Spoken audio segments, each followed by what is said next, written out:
Good morning students. हमारा जो chapter चल रहा है क्लास 9th का, वो चल रहा है लोकतंत्र क्या और लोकतंत्र क्यों। इसके तहत अपन ने प्रीवियस वीडियो में अध्ययन किया कि लोकतंत्र का सामान्य अर्थ क्या होता है, लोकतंत्र की परिभाषा क्या है, और कुछ विचारकों के अनुसार उन्होंने जो अपनी परिभाषाएं दी उसके ऊपर हमने विस्तार से चर्चा की, विस्तार से अध्ययन किया। इसके साथ ही हमने चर्चा की कि लोकतंत्र है उसका जो प्रमुख विशेषताएं हैं उनमें से 2 विशेषताओं के बारे में हमने कल चर्चा की थी। अब उसके बाद में कुछ चर्चाएं और है हमारी लोकतंत्र की विशेषताओं की, उसके ऊपर हम विस्तार से चर्चा करेंगे, विस्तार से अध्ययन करेंगे। तो आज की जो हमारा तीसरा पॉइंट है लोकतंत्र की विशेषताओं का, उससे आगे आज हम स्टार्ट करेंगे। सबसे पहले बात आती है जनता द्वारा निर्मित शासन। लोकतंत्र का जो शासन है वो जनता के द्वारा निर्मित शासन है, यानी जनता है वो किसका निर्माण करती है, सरकार का।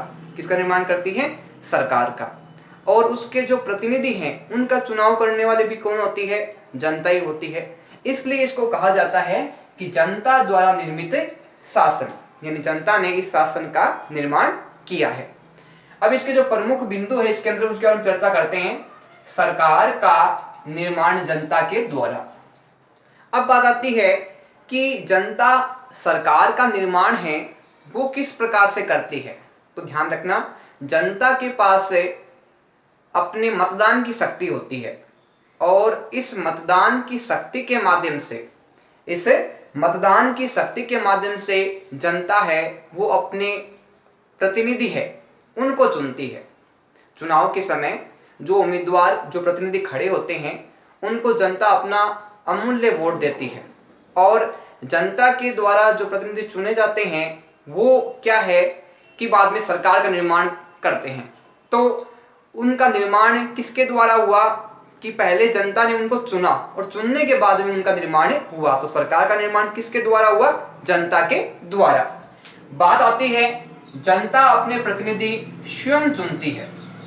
अब ये बात आती है कि जनता है वो अपनी मतदान की शक्ति के माध्यम से अपने जो प्रतिनिधि है उनको स्वयं चुनती है। जब चुनाव होते हैं उस समय विभिन्न क्षेत्रों में विभिन्न पार्टियों के बहुत सारे जो उम्मीदवार है वो मतदान में खड़े होते हैं। अब जनता है किस प्रतिनिधि को चुनती है, जनता किस प्रतिनिधि को चुनती है जो उसको योग्य लगता है, जो उसको ईमानदार लगता है, जो उनसे जुड़ा हुआ है, जो उनकी समस्याओं को दूर कर सकता है। जनता ऐसे प्रतिनिधियों को क्या है कि प्रमुख रूप से चुनती है। तो वो किसके माध्यम से चुनती है, अपने अमूल्य वोट के माध्यम से। तो इसमें बात आई कि जनता अपने प्रतिनिधि है वो स्वयं चुनती है। अब जनता ने जब उनको प्रतिनिधि को चुन लिया तो जनता का यहाँ दायित्व है कुछ हद तक क्या हो जाता है, कम हो जाता है, क्योंकि उसने अपने योग्य उम्मीदवार को चुना जो जनता को उचित लगा। बात आती है प्रतिनिधि सरकार का संचालन करते हैं। अब ये बात आती है कि सरकार का संचालन कौन करता है, क्या सरकार का संचालन जनता करती है या प्रतिनिधि करते हैं। तो ध्यान रखना कि जनता का दायित्व कहाँ समाप्त हो जाता है, जब वो अपने प्रतिनिधियों को चुन लेती है वहां उसका दायित्व कम हो जाता है। बाद में दायित्व किसका रहता है कि जनता ने जिस योग्य उम्मीदवार को चुना है, जिस प्रतिनिधि को चुना है, वो प्रतिनिधि क्या है कि प्रमुख रूप से सरकार का संचालन करते हैं। तो एक प्रकार से कहा जाए तो जो जनता द्वारा निर्मित शासन है, ये बात स्पष्ट होती है कि जनता सरकार को चुनती है। जनता सरकार का है वो विभिन्न पक्षों को ध्यान में रखते हुए उचित उम्मीदवारों को चुन के अपनी भागीदारी निभाती है। आगे बात आती है कार्य कुशल शासन। सबसे पहले इस शब्द को समझना जरूरी है कि कोई भी शासन व्यवस्था में कार्य कुशल शासन कैसे हो सकता है।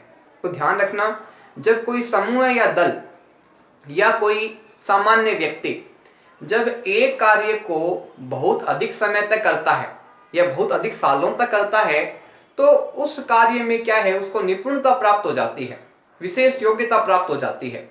और जब व्यक्ति को किसी कार्य में विशेष योग्यता प्राप्त हो जाती है उसको उस क्षेत्र का पूर्णतः अनुभव हो जाता है, तो क्या है कि उसकी कार्य करने की क्षमता में, योग्यता में वृद्धि हो जाती है और उससे त्रुटि होने की संभावना ना के बराबर रहती है। तो एक प्रकार से जो कार्य करने की जो योग्यता क्षमता है वो कार्य कुशलता पर निर्भर करती है। आगे बात आती है नीतियों का जो निर्माण है वो जनता के अनुसार। सरकार जो भी नीतियां बनाती है, जो भी नियम बनाती है, जो भी कानून बनाती है, वो प्रमुख रूप से क्या है कि जनता के अनुसार बनाती है। अब आते हैं जनता के अनुसार कैसे बनाती है।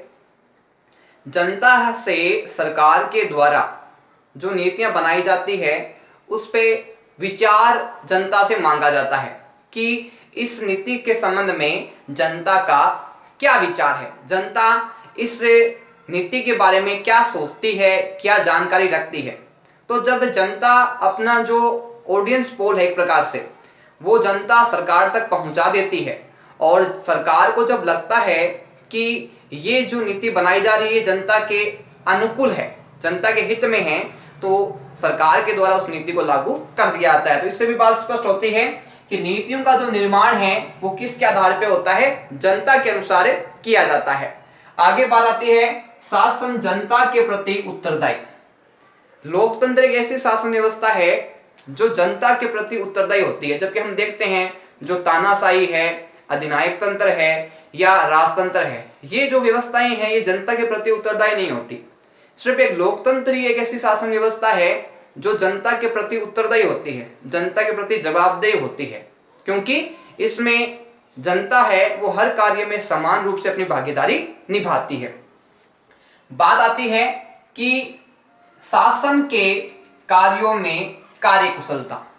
हमने बात की कि जब एक व्यक्ति को बहुत अधिक बार एक ही कार्य मिले, एक ही जिम्मेदारी मिले, एक ही विभाग मिले, तो क्या है कि वो कार्य व्यक्ति जब बार बार करता है तो उस क्षेत्र का, उस फील्ड का उसको क्या है कि अच्छा अनुभव प्राप्त हो जाता है, अच्छा नॉलेज प्राप्त हो जाता है, उस क्षेत्र के बारे में उसको जानकारी पूर्णतः हो जाती है। अब जब किसी व्यक्ति को एक ही कार्य बहुत अधिक समय तक वो करता है, उस कार्य से जुड़ा हुआ रहता है, तो उसे उस क्षेत्र के बारे में, उस कार्य के बारे में पूर्णतः जानकारी हो जाती है, जिसके कारण उसके कार्य में कार्य कुशलता आ जाती है, कार्य में वृद्धि हो जाती है, वो अधिक कार्य कर पाता है। तो एक प्रकार से लोकतंत्र है वो शासन में कार्य कुशलता में वृद्धि भी करता है।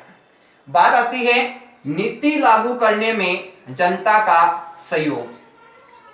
कोई भी नीति लागू की जाती है उससे पहले क्या है कि वो जनता के सहयोग पे आधारित होती है। हमने देखा कि बहुत सारे जब कानून बनते हैं, बहुत सारे जब सिद्धांत लागू होते हैं तो जनता उन पे अपनी प्रतिक्रिया देती है। जब प्रतिक्रिया अधिकतर पॉजिटिव आ जाती है, जैसे पीछे 3 तलाक का मुद्दा हुआ था, काफ़ी समय से सरकार है वो जम्मू कश्मीर को क्या है कि एक संविधान के अंतर्गत शामिल करना चाहती थी। बहुत समय तक ये प्रयास चलता रहा और प्रयास करने के बाद में जब वहाँ से जब है विभिन्न प्रकार की जो समस्याएं थी वो दूर हो गई और जो 3 तलाक वाला जो मुद्दा था उसके संबंध में जब पॉजिटिव रिपोर्ट जनता से सामने आई, जनता उसका समर्थन कर रही थी, तो क्या है कि सरकार ने उस नीति और नियम को लागू करने के लिए प्रयास किए और वो नीति और नियम लागू हो गए। तो एक प्रकार से कहा जाए तो ये बात स्पष्ट है कि नीति लागू करने में जनता का है वो सहयोग रहता है। जनता कोई हितों को ध्यान में रख के ही क्या है सरकार नीतियां और नियम बनाती है।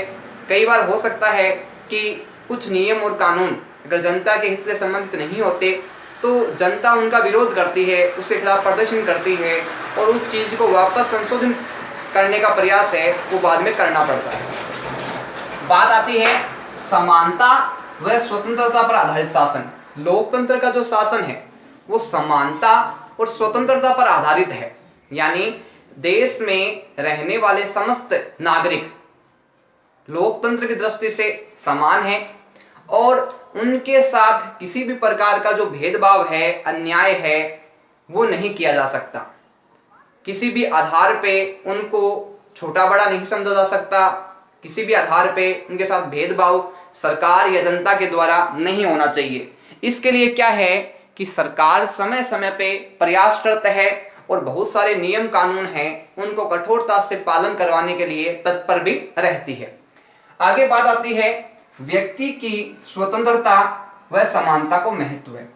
प्रत्येक व्यक्ति जन्म से स्वतंत्र है और अपने जीवन में हर कार्य जो उचित कर रहा है उस पर किसी प्रकार का प्रतिबंध नहीं लगाया जा सकता, किसी प्रकार से उसको किसी कार्य करने के लिए रोका नहीं जा सकता, क्योंकि भारत का नागरिक होने के कारण चाहे वो किसी क्षेत्र में रहता हो, किसी भी स्थान पे रहता हो, कोई भी कार्य करता हो, उसकी स्वतंत्रता पर और उसके जो मुख्य जो अधिकार है उन पर किसी प्रकार का प्रतिबंध है वो सरकार के द्वारा नहीं लगाया जा सकता। बात आती है धर्म, भाषा, जाति के आधार पर भेदभाव नहीं। भारतीय संविधान में ये स्पष्ट कहा गया है कि किसी भी व्यक्ति के साथ सरकार या जनता जाति के आधार पे, धर्म के आधार पे, भाषा के आधार पे, संस्कृति के आधार पे, रंग के आधार पे भेदभाव नहीं करेगी, क्योंकि संविधान ने इस भेदभाव को पूर्णतः अनुचित ठहराया है। क्योंकि जब व्यक्ति है वो जन्म से जब समान है तो ये असमानताएं हैं, ये किसके द्वारा उत्पन्न की गई है? ये समाज के लोगों के द्वारा उत्पन्न की गई है। और इस असमानता को क्या है कि सरकार और संविधान है वो स्वीकार नहीं करता। इसके कारण कहा गया है कि धर्म, भाषा और जाति के आधार पर किसी भी व्यक्ति के साथ किसी भी प्रकार का भेदभाव है वो नहीं किया जाना चाहिए। बात आती है सभी व्यक्ति कानून की दृष्टि से समान है। कानून है वो सबको एक समान नजरिए से देखता है, एक समान दृष्टि से देखता है। और इस कारण क्या है कि कानून के आधार पे किसी भी व्यक्ति के साथ क्या है भेदभाव नहीं होता। कानून है वो सबके लिए क्या है समान है और सभी नागरिकों को कानून के लिए समान संरक्षण प्राप्त है। अगर किसी व्यक्ति को गिरफ्तार वगैरह कर लिया गया है तो उसको अपनी पसंद का वकील करने का अधिकार होता है, अपना पक्ष रखने का अधिकार होता है, उसको न्यायालय में 24 घंटे के अंदर प्रस्तुत करना होता है, इसको किस कारण उसको गिरफ्तार किया गया ये उसको बताना आवश्यक होता है। तो ये अधिकार भारतीय नागरिक को मिले हुए हैं और इस आधार पे किसी भी व्यक्ति के साथ है वो भेदभाव है वो नहीं किया जाएगा। आगे बात आती है सभी को समान अधिकार प्राप्त है। जो भारतीय संविधान है वो देश के समस्त नागरिकों को क्या है समान अधिकार प्राप्त प्रदान करता है, चाहे वो समानता का अधिकार हो, चाहे वो स्वतंत्रता का अधिकार हो, चाहे वो शोषण के विरुद्ध अधिकार हो, चाहे धार्मिक स्वतंत्रता का अधिकार हो, चाहे सांस्कृतिक एवं शिक्षा का अधिकार हो, चाहे संवैधानिक उपचारों का अधिकार हो। ये सभी अधिकार देश में रहने वाले प्रत्येक नागरिक को समान रूप से प्राप्त है और किसी भी व्यक्ति को इन अधिकारों से वंचित नहीं किया जा सकता। तो इस आधार पे हम कह सकते हैं कि जो लोकतंत्र की जो व्यवस्था है वो सभी नागरिकों के लिए क्या है समान है और समान होने के कारण क्या है प्रमुख रूप से किसी भी व्यक्ति के साथ है वो संविधान है वो अन्याय नहीं करता। और लोकतंत्र में प्रत्येक व्यक्ति को क्या है कि जो राजनीतिक सहभागिता है उसके समान अवसर प्राप्त होते हैं और किसी के भी द्वारा कोई भी भेदभाव या अन्याय है वो नहीं किया जाता। और अगर किसी के साथ कोई अन्याय या भेदभाव होता है तो ऐसा व्यक्ति है वो न्यायालय से प्रमुख रूप से क्या है शरण ले सकता है ताकि उसके साथ जो भेदभाव या अन्याय हो रहा है उसको दूर किया जा सके और उसको पूर्णतः न्याय मिल सके। तो लोकतंत्र की जो ये प्रमुख विशेषताएं हैं ये प्रमुख रूप से हमने चर्चा की, अध्ययन किया और अब इसके जो कुछ बिंदु बचे हुए हैं वो हम जो हमारा जो आगे वाली क्लास होगी उसमें हम विस्तार से चर्चा करेंगे और विस्तार से अध्ययन करेंगे हम उसमें।